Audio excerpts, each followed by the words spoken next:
അതിൽ കഴിച്ച ഒരു CS മാച്ചാണ്. അപ്പോൾ ഞാൻ നല്ല റഷ് ചെയ്തു. അപ്പോൾ ഒരുത്തനെ കണ്ടു, ഒരുത്തനെ സ്പോട്ട് ചെയ്തപ്പോൾ എട്ടുകാലിൻ്റെ കയ്യിൽ കുടിക്കാണ്ട് ഞാൻ അവനെ നോക്കിട്ടു. അപ്പോൾ അവനെ ടീമേറ്റ് ഓനെ പൊക്കാന്നപ്പോൾ ഗ്ലൂ ആണ് അപ്പുറത്തെ വീണത്. അപ്പോൾ ഞാൻ ഓന് ആ ഗ്യാപ്പിൽ ഓനെ അടിച്ച് രണ്ടാളെ അടിച്ച് ഡബിൾ ടേക്കിനോ കൊടുത്തിട്ട്. അപ്പോൾ എൻ്റെ ടീമേറ്റ് നോക്കിയിരുന്നു. ഓനെ പൊക്കി കൊടുത്തപ്പോൾ ഓപ്പോണൻറ്റ് ടീം ജനറേറ്റ് പറഞ്ഞാണ്ട് ഓനെ തീർത്തില്ല. അപ്പോൾ ഞാൻ പിന്നെ മുന്നേ എടുത്താണ്ട് ഓനെടുക്കാൻ പോയപ്പോൾ ഓനെ നോക്കിയിട്ട് ഞാൻ ഓനെ നോക്കിട്ടു. പിന്നെ ആ കില്ല് കിട്ടി. എൻ്റെ ടീമേറ്റ് അന്ന് എന്നെ പൊക്കി ചെയ്തു. ബാക്കി ദിവസമാണ്. അപ്പോൾ അവിടെ ഇവിടെയൊക്കെ തപ്പുണ്ട്. അപ്പോൾ പോണേക്ക് ആ ഡ്രോപ്പിൽ നിന്ന് കിട്ടി. ഡ്രോപ്പിൽ നിന്ന് ഒരു ആഡറിൽ കിട്ടി. ആഡറിൽ കൊണ്ട് പോണെങ്കിൽ ഓനവിടെ തപ്പിപ്പോൾ ഓൻ ആ ഊക്കമ്പ് കൊണ്ട് വരുന്നത്. ഊക്കം വിട്ട് വന്നതിൽ ഞാൻ നല്ല ഡാമേജ് എടുത്തു. അപ്പോൾ ഞാൻ കവറിൽ നിന്നു.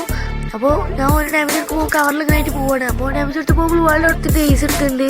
പിന്നെ 4 ഇമോട്ട് എടുത്തു. അപ്പോൾ ഗൈസ് ഇന്നത്തെ വീഡിയോ ഇത്രയുള്ളൂ ഗൈസ്. അപ്പോൾ ഗൈസ് ആ കളി ഞങ്ങൾ പോയി അടിച്ചിട്ടുണ്ട്.